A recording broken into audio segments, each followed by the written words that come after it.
today. Okay, here's a Stoelting cold well. It's at a Custard joint.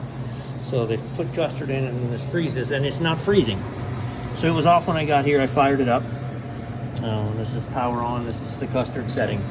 Condensing unit comes on. I've got fan. I've got airflow.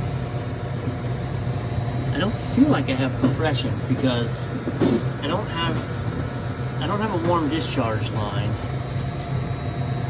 I definitely hear the buzzing. Is that a solenoid? Oh, it is. Solenoid buzzing like crazy. So I'm going to put the amp clamp on the compressor and see, am I mistaken? Do we not have compressor?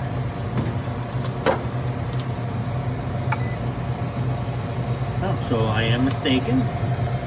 We've got 3 amps on the compressor. It is an R290 system, but still I'd expect a little higher discharge than that. I'm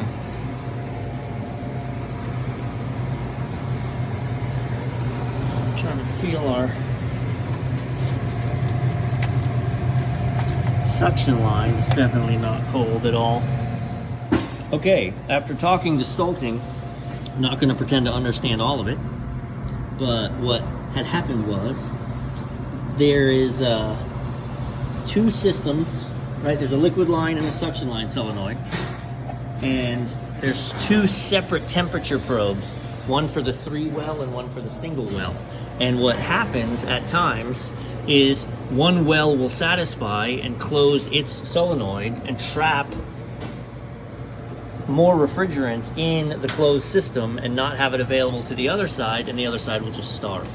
So when I called them, they're like, hey, is the problem that the left one's cooling but the right 3 aren't? I was like, yep. And he was like, okay, let's rewire it. And it was, I mean, easy peasy. He had me kill this wire, which now shows as an open short. And when it shows as an open short, it uses a default temperature parameter. And so it's operating.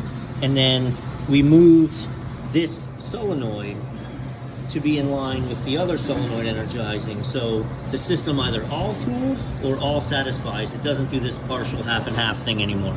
But when I called them, they knew.